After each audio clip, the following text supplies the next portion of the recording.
ஓம் ஸ்ரீ குருபியோ நமக. ஓம் ஸ்ரீ மகா பெரியவா சரணம். 26 டிசம்பர் செவ்வாய்க்கிழமை, மார்கழி மாத பௌர்ணமி. இந்த 4 வரிய விளையாட்டாக சொன்னால் கூட போதும். இனி எதை தொட்டாலும் வெற்றி தான். இன்னைக்கு இருக்கக்கூடிய நிச்சயமற்ற பொருளாதார சமூக சூழலில் நம்ம எல்லாருமே பொருள் ஈட்ட கிடைக்கக்கூடிய ஒரு வாய்ப்பையும் தவற விடாமல் அது மூலயமா நம்மளோட எதிர்கால வாழ்க்கைக்கு தேவையான கூடுதலான பணத்தை சம்பாதிக்கணும் முயற்சி பண்ணிக்கிட்டு இருக்கோம். எந்த ஒரு விஷயத்துலையும் அதன் தொடக்கம் சரியாக இருந்தால் மட்டும்தான் அதில் வெற்றி பெற முடியும். அப்படி நம்ம வாழ்க்கையில் பணம் சம்பாதிக்க புதுசாக ஏதோ முயற்சிக்கணும், அப்படிலாம் ஒரு முயற்சியில் ஈடுபடணும். அந்த மாதிரி நேரங்களில் நீங்கள் விநாயகர் பெருமானை வழிபட்டு உங்கள் காரியத்தை தொடங்குனீங்கன்னா அது வெற்றி பெறும். அப்படி பௌர்ணமி தினத்தன்னைக்கு விநாயகர் பெருமானை பற்றி வழிபடுறதுக்கான ஒரு முக்கியமான மந்திரத்தை தான் இந்த பதிவில் பார்க்க போகிறோம்.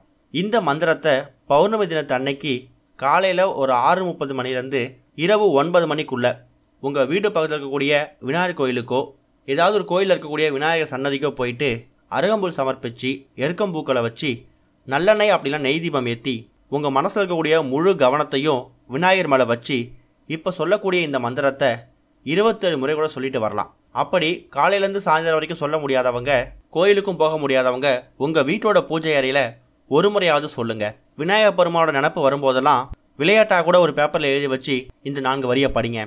புதுசாக ஒரு முயற்சி பண்ண போகிறீங்க அப்படின்னா இந்த 4 வரியை சொல்லிவிட்டு அதுக்கப்புறம் அந்த முயற்சியை எடுங்க.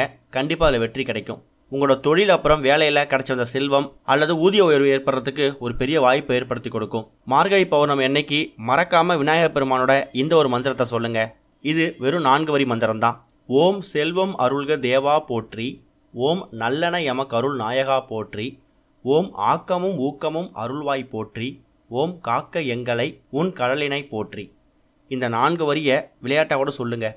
முடிஞ்சவங்க கோயிலுக்கு போயிட்டு விநாயகர் பெருமானோட விளக்கேற்றி வச்சுட்டு மனமுருகி பிரார்த்தனை பண்ணுங்கள். இனி நீங்கள் எதை தொட்டாலும் கண்டிப்பாக அது வெற்றி தான். ஓம் ஸ்ரீ குருபியோ நமக. ஓம் ஸ்ரீ மகா பெரியவா சரணம்.